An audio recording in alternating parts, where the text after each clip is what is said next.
And I think we are recording. Rich Rubino dressing up suit and tie and all these books behind you. Every one, I'm guessing, are political books. And they're real, see? and, there, and there are no Stephen Kings in there. It's all books about political history. And that's why you are the probably the smartest political history mind that I have ever spoken to in my entire life. Thank How are you. you, Rich? And it's been a little while. I wanted to check in, see how you're doing, and we got something very special planned today for the Facebook audience. But Rich, how have you been? Yeah, I'm doing well. I'm recovering from lymphoma. Basically, what happened was I was having problems with what I thought was the sciatic nerve, and it turned out that there was a tumor that was hitting on the sciatic nerve. So consequently, I've been going through chemotherapy sessions. I've gone through five so far. I have three more left. The doctors and nurses have been great over at Dana-Farber in Boston, one of the five best in the country, really. And I look forward to getting back to my normal life. And the way I see it right now, I think by September I should be able to do that. I was very down for about 2 months, but I'm really feel like I'm coming back and I'm feeling great right now. Oh, that's awesome. Did they have to do any surgery to get this out, or was it all chemotherapy? It's all chemotherapy. They couldn't have Yeah. done surgery because where it was in the iliac crest, they couldn't get down to that point.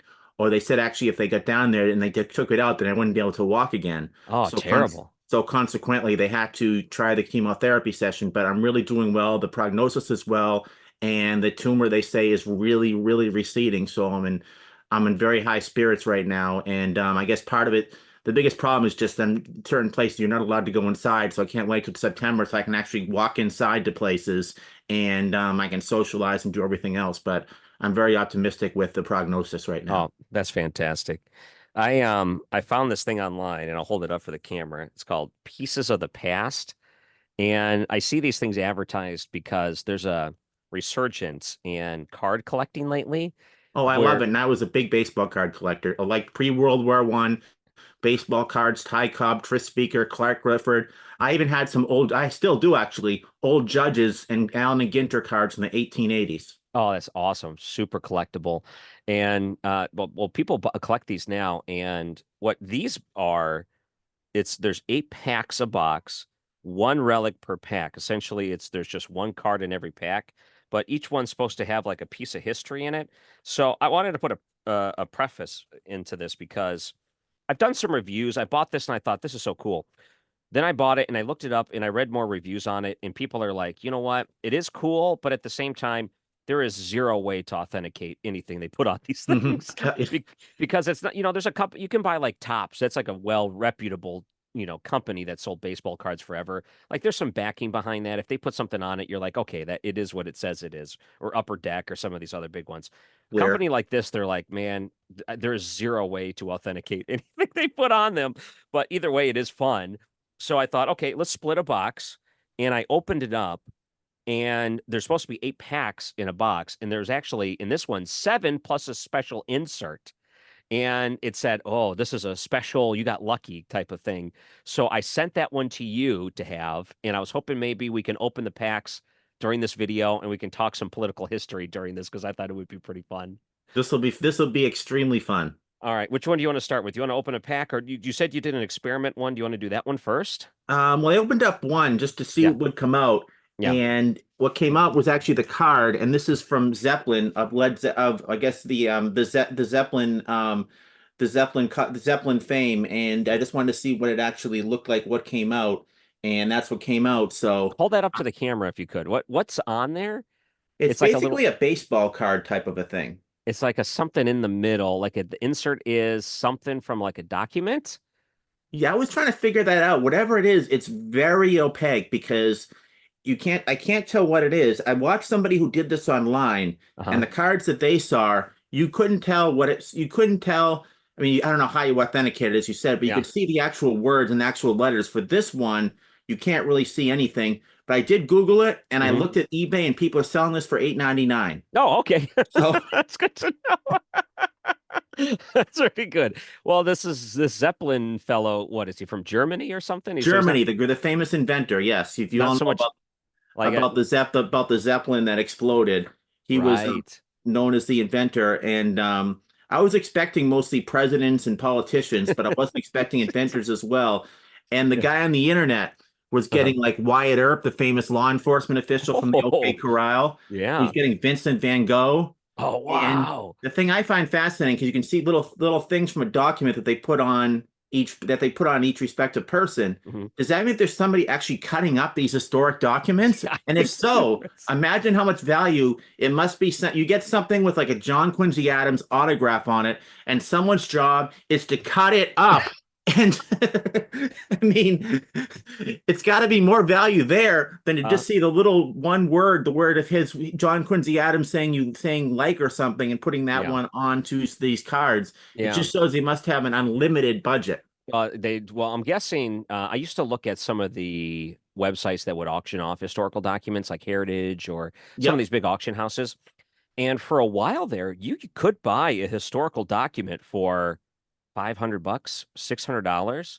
So I'm guessing they must have got a deal on some of these and cut up some documents that were just not of like historical value, but just still cool, that to think it was in written by a famous politician or something. Yep. Um, so that one special card that came in was in the red envelope, the red plastic. Did you open that one up? The red plastic. I just get these here that say from the past. I haven't opened any of them up yet, other than that one, just out of extreme curiosity. It's interesting though. There was a store down the street from me that went out of business, and I still regret it because when they were going out of business sale, but they had basically autographs from just about every president. Yeah. And I remember just gravitating toward autographs. Obviously, like everybody else, Hmm. I gravitated toward Benjamin Harrison autographs because that was Yeah. probably the president most people think of. So. Imagine it. No, it was a red plastic Oh, envelope in there. yes, I Okay. did. I got this. Yes. I Show can't figure that. out what it is, though. I can't exactly tell what it is too, but hold that up to the camera. And that's what some people say. These are super cool, but I don't know if that's their like handwriting or not in those documents. I guess we could analyze it and see if that's actual George Washington handwriting. I mean, the thought that somebody's actually carrying up something that George Washington wrote, if I had that, I would have it in some sort of a shrine or something, or I'd put it Yeah. in a safe. The last thing I would ever think about is I'm going to cut this up. Right. Well, hold that up to the camera if you could. And so hold it even closer if you can like try to get it close because I want people to see. Okay, here we go. You can kind of see it's a Washington, Jefferson, and these are documents that are handwritten. And then on the bottom, it's Lincoln and Kennedy, and those are like newspaper clippings, I think. So I think we should look at a side by side Washington's handwriting and see if that matches because that might actually be George Washington's handwriting. That is amazing. Isn't that something? Because that's what people say online. You can cut it up unless you know where the source document's from. It's hard to authenticate. But I think if you go back and actually look at the handwriting, I pulled that and I said, "Oh, this is for Rich." You It's might a, actually be holding something super cool. it's amazing. When I was collecting memorabilia, I remembered Smokey Joe Wood, the old baseball player for the Boston Red Sox. I remember I bought a canceled check and there was some people, actually his son used to go to baseball card shows Yeah. and they sold Smokey Joe. He was probably in his like 70s and 80s at the time. He sold Smokey Joe Wood memorabilia. Hmm. And I remember buying like canceled checks that he would sign, that type of a thing. Yeah. And it's fascinating that this was actually signed.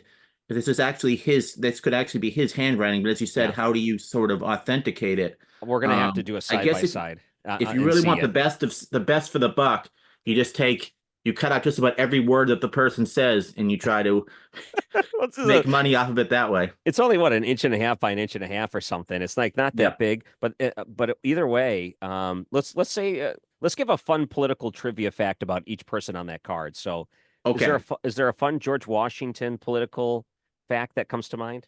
Yeah, I'll give you one. So I got Washington, Jefferson, Lincoln, and Kennedy. For Washington, I would say the interesting fact is he's known as the first president, but actually, here's a trivia question for you. Do you know what the document was before the United States Constitution? Yeah, you told me this. We've talked about it in the past. It was People have written articles about it. the Articles of Confederation. Yes, Articles Yes. of Okay. Confederation, Perpetual Union. And under that document, they had an office called the Office of Congress, President of Congress assembled. Mhm. And John Hanson Jr., who was a member of the first Congress, this was before the Constitution, they had another Congress. He was considered the first president of the Articles of Confederation under the Articles of Federation or Perpetual Union. He approved the first presidential seal. He approved the first Treasury Department, for example. So consequently, his family believes he should be considered the first president. Now, he Mm. wasn't the first president under the Constitution, but under the Articles of Confederation. And there's actually is a statue to him in Maryland. So that would be a fact about him. Let's see here. Thomas Jefferson. So Thomas Jefferson was in from 1801 to 1809. And I'm going to give you the most obvious one you're ever going to think of. You can never imagine. And that's the fact that both him and since we're coming up on July 4th, I have to tell you Mhm. this one.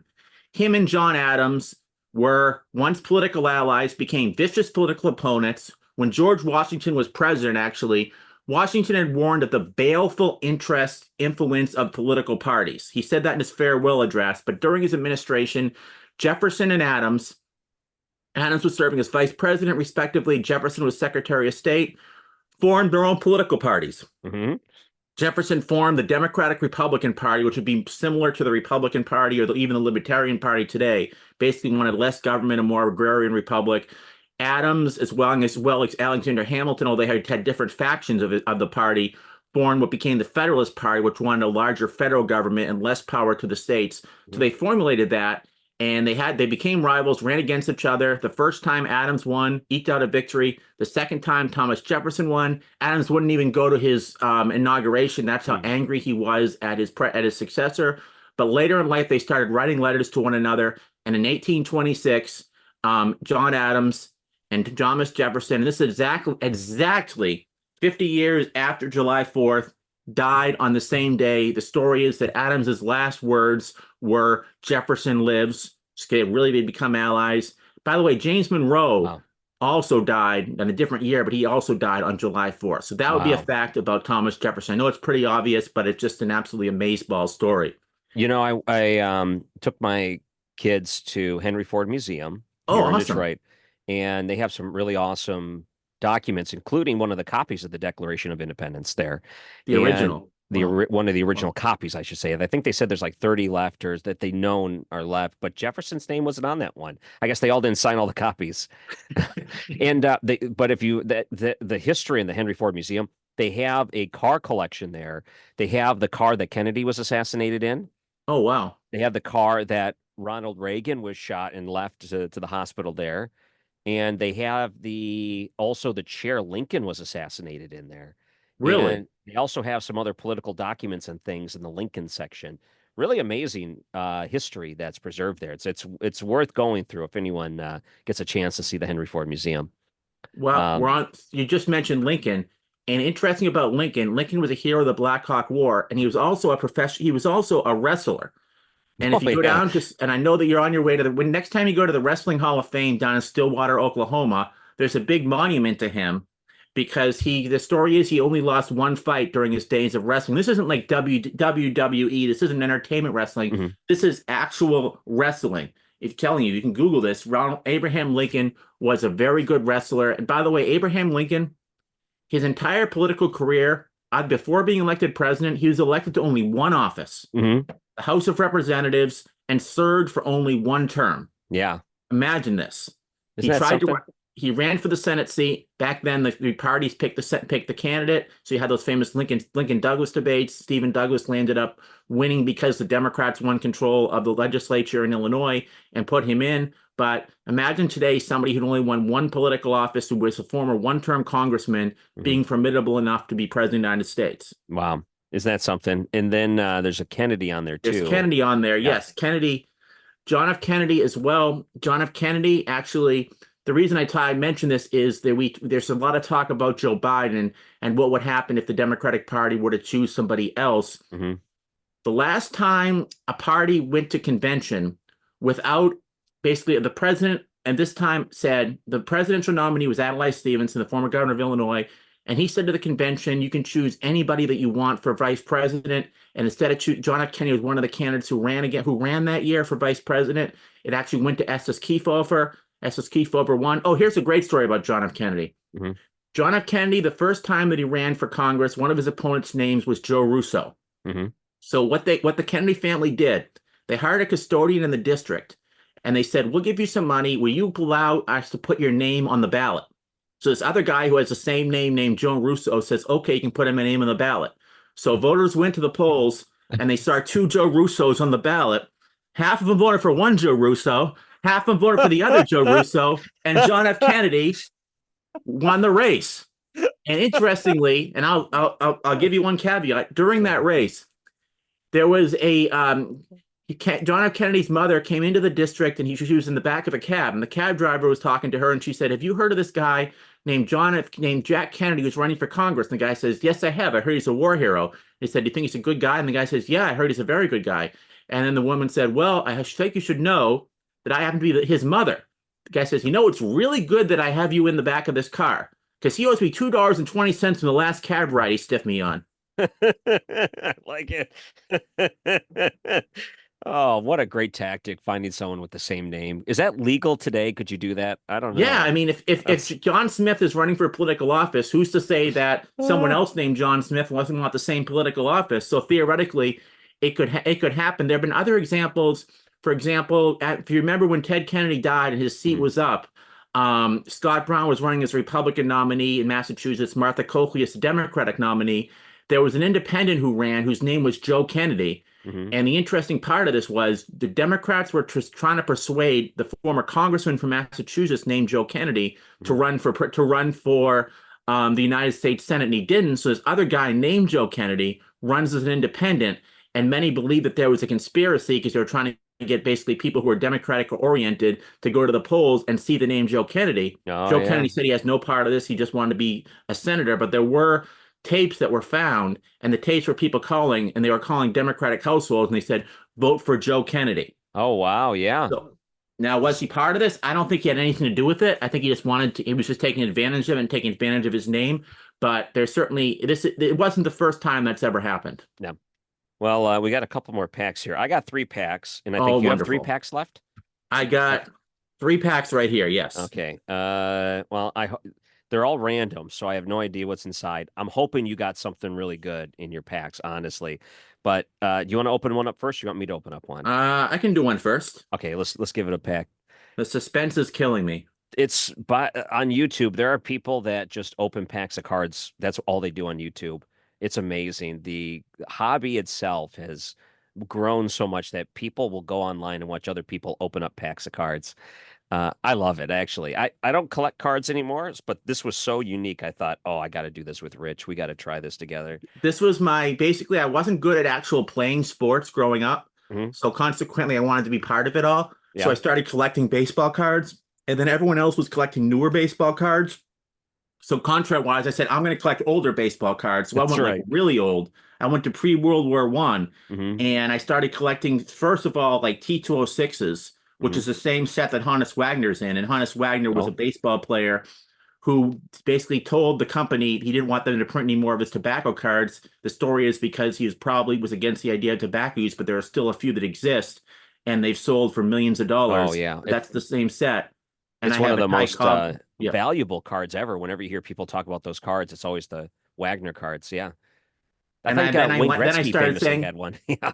then they became new, so then I started going back further. So I started collecting old Judge cards, and I really loved the idea of collecting tobacco cards. Yeah, oh yeah.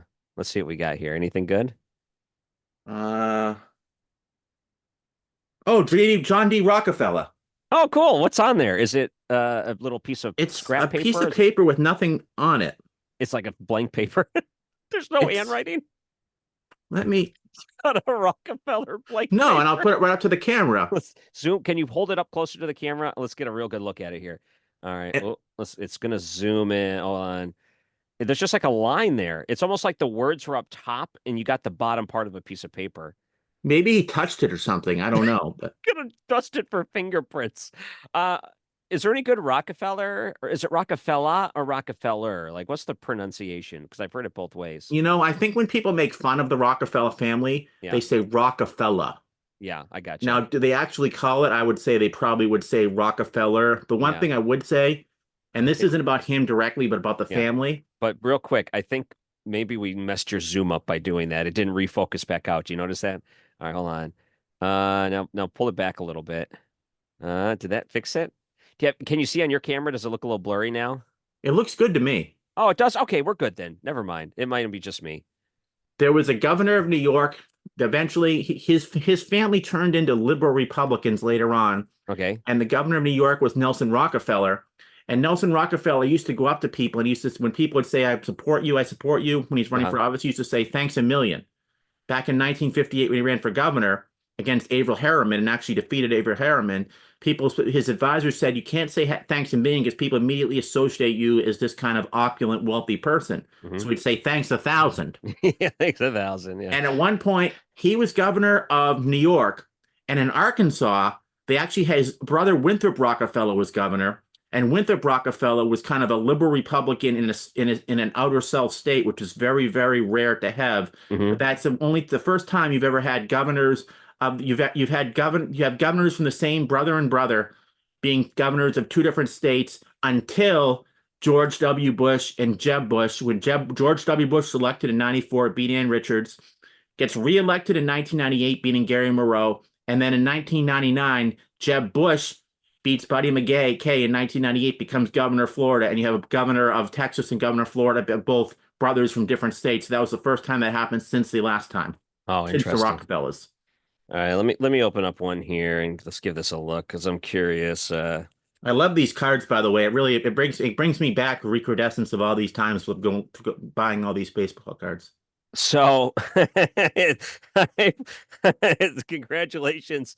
You received an authentic relic of Donald Trump. It looks like a street map. Let's see if I can hold it up there. But it looks like it's a little part of a street map. Oh yeah, it is. Maybe And that's when he said he'd when he maybe that's when he said something like I could win even if I killed somebody on Fifth Avenue. it says C Street SW. Um, so it just says the front of this card features the following type of relic. Then it just runs down anything it could be: original newspapers, original handwritten letters, time period manuscripts, letters, documents, legal grants, presidential documents. So, okay.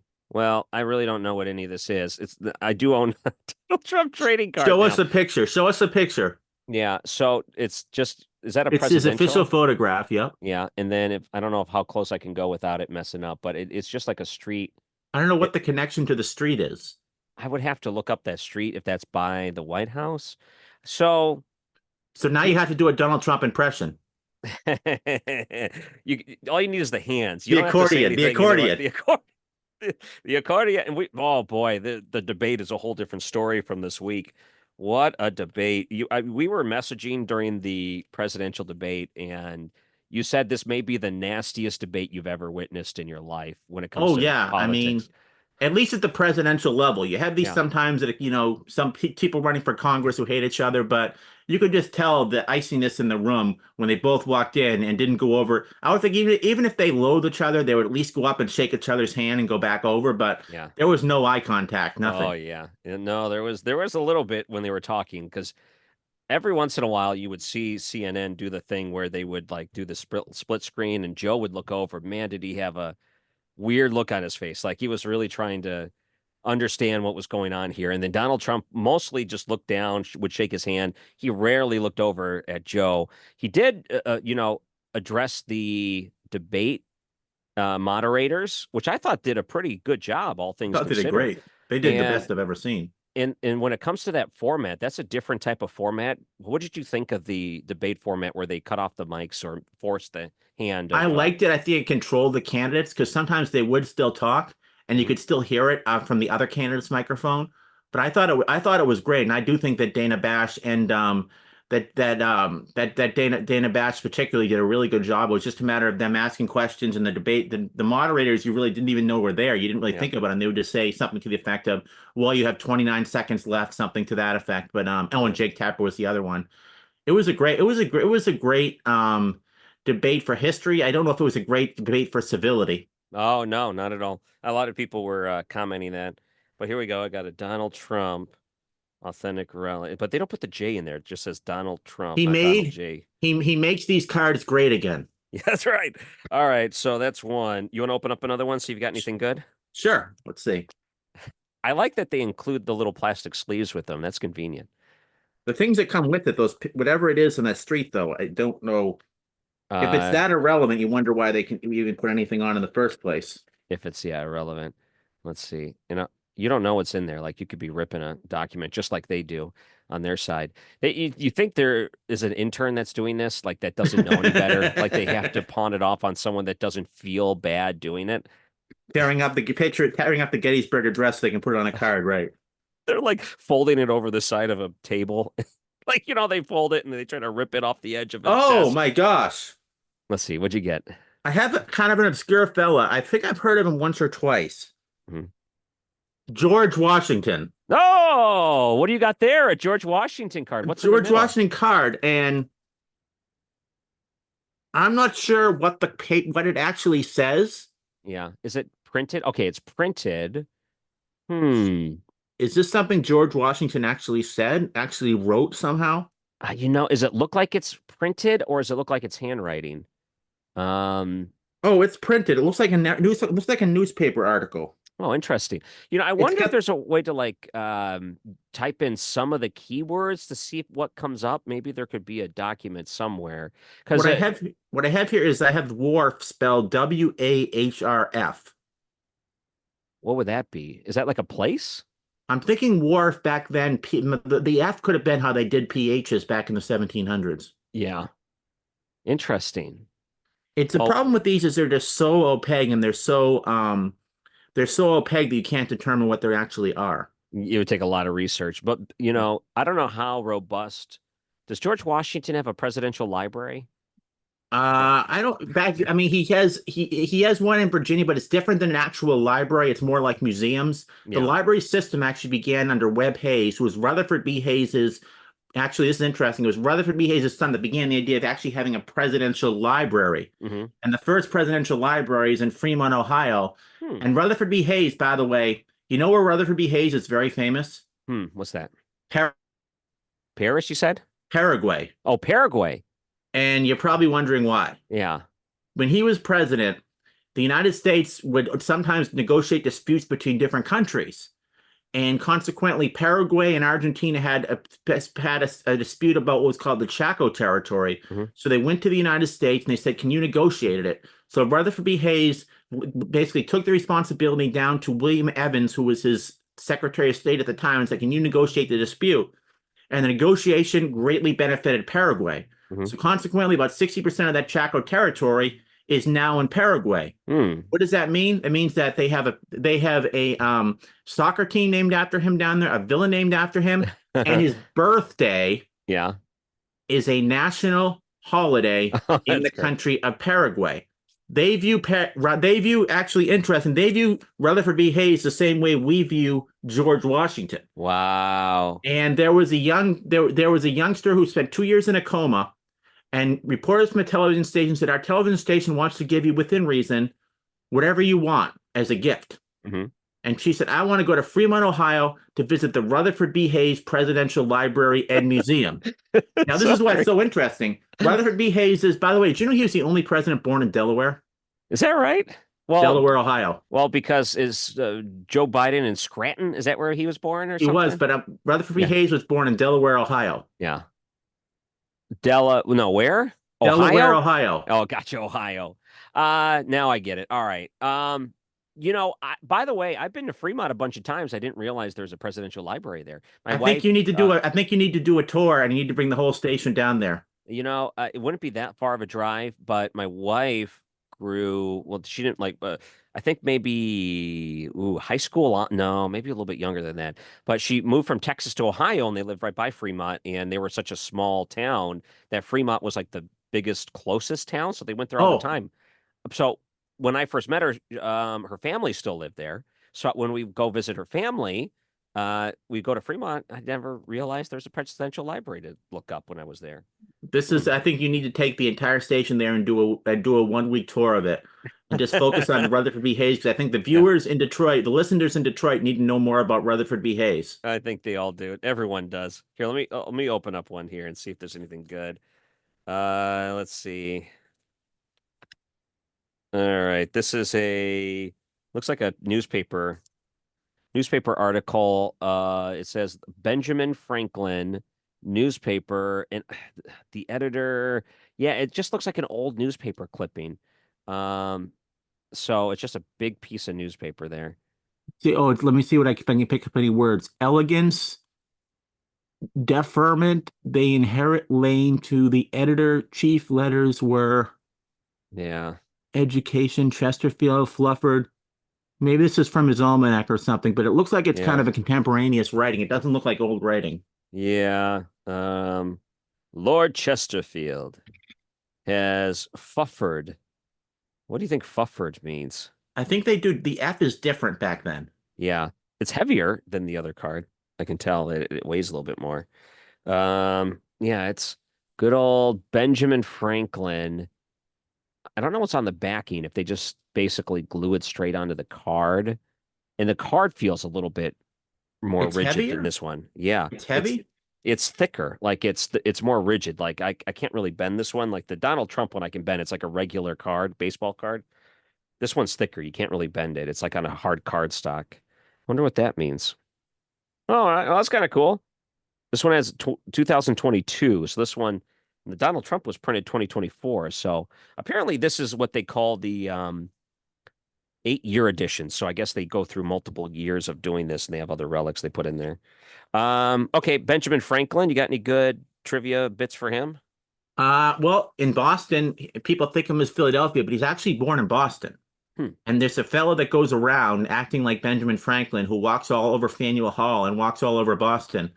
And I had actually met him one time, kind of the way he walks around. He was also the oldest, by the way, delegate to the Constitutional Convention in 1787. He was about 81 years old Mhm. at the time. So that's what I would say about Benjamin Franklin. Yeah, that PBS documentary they did was That was great on great. him. Yeah. So that was one of the, oh, I don't think it was the last one they did, but it was not maybe 2 years ago. Oh, So, I just thought of one other thing about Benjamin Franklin. He both Bernie Sanders and Mitch McConnell attended his wedding. Benjamin Franklin's wedding? Yes. They've been around that long. All right. Well, I think we each have one card to open up. Yeah. Yeah. All right. How does I'm that one glad you got feel? that finally. All right. I think that I don't know, do the two cards you have, they're about the same thickness? Maybe you get a thick boy in there too. Let's They, see. they they feel about the same, yeah. Okay, maybe get a good one here. Sometimes, I've seen some people online, they'll get like autographs and stuff out of here, like, real autographs of people. Those are cool looking ones. I was Nothing hoping like an we, autograph from Chester A. Arthur. I know. Where would you put that on your shelf if you got a Chester I Arthur think what I would autograph? do, I would just put it on my shirt and I would just wear it everywhere that I go. You need to get like a press lanyard. You just walk walking around. Here's an interesting thing about Chester Arthur before I go on to this. Hmm. So Chester A. Arthur, my hometown is Marblehead, Mass. Hmm. And there's this story that you read about him the one time he visited Marblehead that he said he was kidnapped in Marblehead, Mass. People actually write this, and it's actually been in books that he was kidnapped. So I went down to what was called the Marblehead Messenger at the time online and looked up what actually happened when he came. Hmm. So here's what happened. He was in Marblehead, Salem's the next town over. So Chester A. Arthur was in Salem, and they had a special town meeting in Marblehead, like they do. This is direct democracy, and they said we need to have people come to Salem to try to get him to come to Marblehead to speak to us. Hmm. So some people, a guy named Rhodes, went there and saw him and Hmm. said, "Mr. President, I want you to come to Marblehead." And he said no. The second day again, he said he didn't want to go. The third day, he says, "Okay, I'll come under one circumstance that I don't have to shake anybody's hand." So he said, "Okay." They take the horse and buggy, Uh-huh. bring him to what's called Abbott Hall, which is actually where one of the Spirit of 76 paintings is. Hmm. Bring him in. He goes in. He sees a crowd of about 200 people that are waiting for him, and he makes a joke. He says, "I never forget the time I was kidnapped in Marblehead." So Oh, it's a modern people, joke. yeah, he made it as a joke, but there are Yeah. people that believe that literally this guy took him and kidnapped him. The idea that you could Yeah. actually do that with the President of the United States, but it just shows how Oh, different history is. wow. The what's wow, it's like the chain game thing or whatever. You go down the line and you keep saying different things. And Oh, then yeah, telephone. telephone, yes. I have no idea what this is. Okay, let's take a look. So it's a triple card. Who are those three people? Those is that first one looks like handwriting from left to right, doesn't it? Who are they? That's handwriting. The second one looks like a blank piece of paper, and the third one has some words, but it's so small that you can't read what they are. Are they printed almost or not? Does it have their names of the three people? This is going to be a hard one because I didn't recognize because it does. If you can see it on the screen, you can determine it. It's too small for my eyes. Let's see. You got to hold it a little bit closer because it's. Let's see. Well, there's some names on there, but I can't tell through the camera screen. They look old. Is there any way? Do you have like a cell phone on you? Yeah. Could Oh, you I snap don't a have it picture? with me. No, Oh, I that's put it in okay. the other room in case it rings in the middle of the interview. I was gonna say maybe if you snapped a photo of it and sent it to me on Facebook, I can read it because I have a hard time seeing it on there. Okay. Yeah.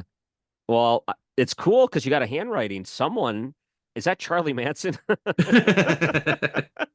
Kind of hard to tell It on looks hand. like one of them. Okay, so I'm looking at it, and from a layman's perspective, one of them looks like Galileo. Oh, would you imagine you get a Galileo card? I What's get a the Galileo autograph rookie card. No. Oh, a Galileo rookie. What does it say on the back? Does it have a thing on it? I'll put it up because this is too small again. Yeah. This is too small for me, but maybe somebody can read it, what it actually says. Well, go to the top. Is there a number on it? Because sometimes you can look up the checklist and see what the numbers are. Uh, All right, let's see. Because I'll tell you that. I don't see a number on the top. All right, you'll have to snap a photo for me, and then maybe I post it on there. Okay. And then maybe that'll help zoom in on it. Okay, I'll put The it in. Galileo rookie card. All right, you got it. Definitely looks like handwriting for the first one, and just from this look, it kind of blurs when you get it close. I think you got a. Let's see if it's not Charlie Manson, Ted Kaczynski. From Galileo to Ted Kaczynski. Well, okay, that could be a super cool card. That might be really a historic relic right there. You might have got something good. I mean, it's not a president. You'd recognize that, but No, but Galileo, I mean, if it goes back to his time, that'd be super cool. Well, I guess there's no political history. Has Galileo ever come up in political trivia, American political trivia? well, you'd have to ask Mitch McConnell and Bernie Sanders because they knew him in his older days. Do you know of any politicians that sang that Queen song where they say Galileo? Has anyone used Queen as their campaign music? I think if anyone, Trump might. Good point. I know that Pat Leahy, the former other senator from Vermont, was a huge Grateful Dead fan. Okay, yeah. And I'm And then, sure Mitch McConnell and Bernie Sanders are huge Snoop Dogg fans. of course, there would be. All right. Well, we're gonna have to do some more research on this one. Let me open this one. I can tell it's a little bit more flimsy from the outside. Is Oh, that one each more one's rigid? different. That's interesting. Yeah, that one is just it's a little bit more. All right. This one looks like it's some handwriting. This is a Oh, good one. Uh, this looks like handwriting to me. Ulysses S. Grant, but it looks like just a random number, basically. Let's see if I can put it up close. looks like the number 12. Yeah, I wonder what that is. So it says on the back, you received an authentic relic card of Ulysses S. Grant. Features the following, but it's just a generic rundown. Oh, that might actually be something there. That's pretty cool. Look at that. You got a Galileo and I got a Grant. A Grant autograph is more likely. I'll give you this interesting fact about Grant. Yeah. You hear about Franklin Roosevelt being the first president who sought a third term? Uh-huh. Well, Grant actually, Grant gets elected in 1868, gets reelected in 1872, Uh-huh. and in 1875, he was seriously thinking about allowing someone to put his name in for nomination again in 1876. Some of the newspapers talked about Caesarism, meaning he would become an American Caesar.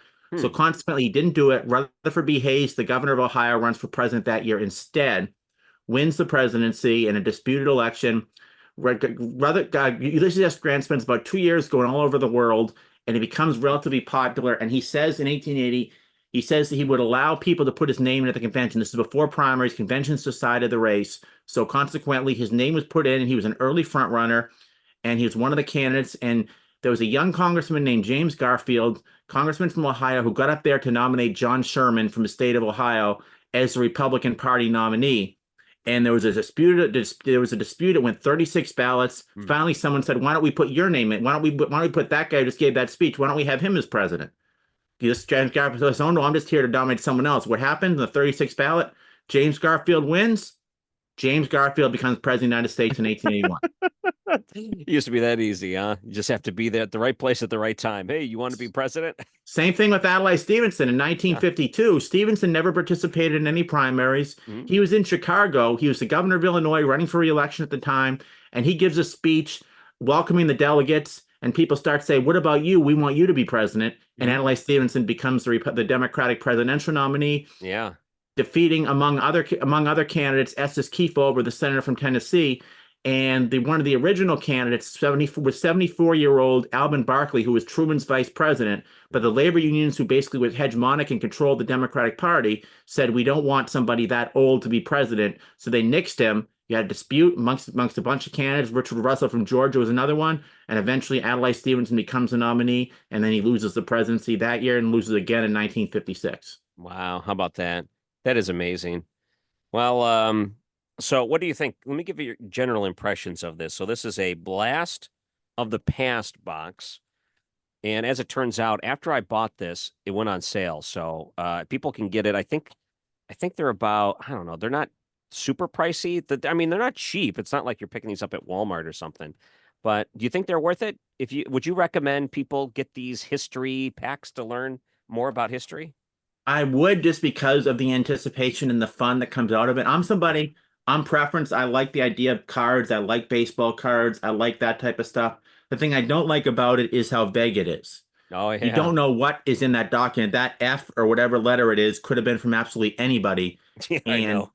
as somebody who likes history, it Uh-huh. really kind of breaks my heart to think that somebody's actually cutting up historical documents and and putting little what parts of it onto these cards. I know in baseball they've done that before too. They'll take like a bat autographed by Babe Ruth or used by Babe Ruth, and they'll Yeah. take little parts of it and they'll put them on on cards, and they'll put the cards into the distribution.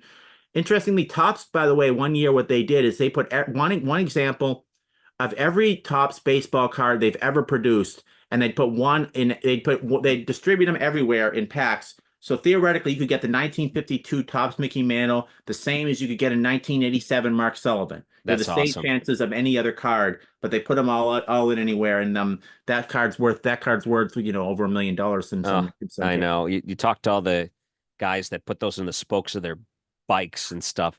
But now the jerseys are really popular. They cut the jerseys up and then they'll, if you can get a logo or a patch or something, those are popular with the sports. I've also seen it's Pop Century where it's basically autographed cards of like pop culture people.